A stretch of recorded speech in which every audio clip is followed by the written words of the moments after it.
Having taken off some of the lading of Ulibuk's sledge, we had barely resumed our journey when we were met by a very intelligent Eskimo driving a dog sledge laden with musk ox beef.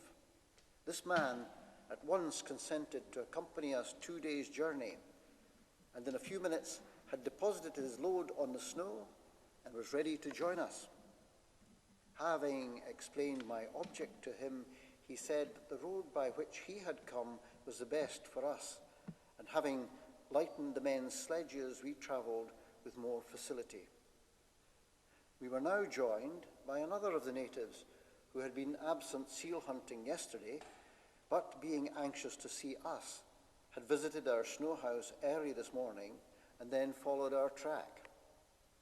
This man was very communicative, and on putting to him the usual questions as to his having seen white men before, or any ships or boats, he replied in the negative, but said that a party of Kablunans, white men, had died of starvation a long distance to the west of where we then were, and beyond a large river. He stated that he did not know the exact place, that he had never been there, and that he could not accompany us so far. The substance of the information then and subsequently obtained from various sources was to the following effect.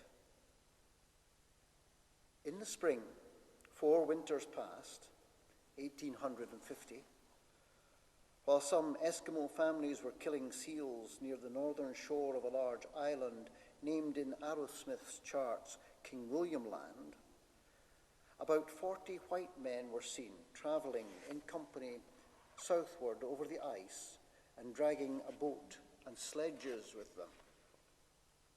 They were passing along the west shore of the above-named island. None of the party could speak the Eskimo language so well as to be understood, but by signs the natives were led to believe that the ship or ships had been crushed by ice, and that they were then going to where they expected to find deer to shoot. From the appearance of the men, all of whom, with the exception of an officer, were hauling on the drag ropes of the sledge and were looking thin, they were then supposed to be getting short of provisions.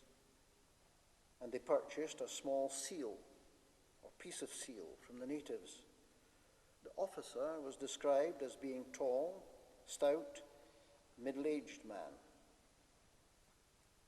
When their day's journey terminated, they pitched tents to rest in.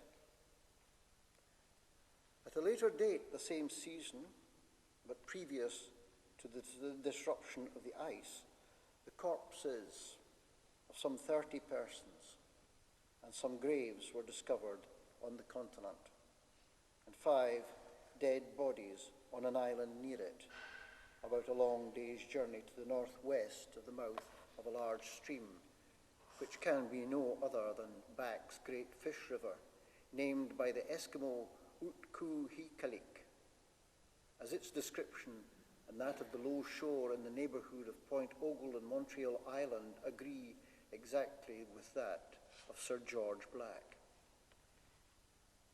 Some of the bodies were in a tent or tents. Others were under the boat, which had been turned over to form a shelter, and some lay scattered about in different directions.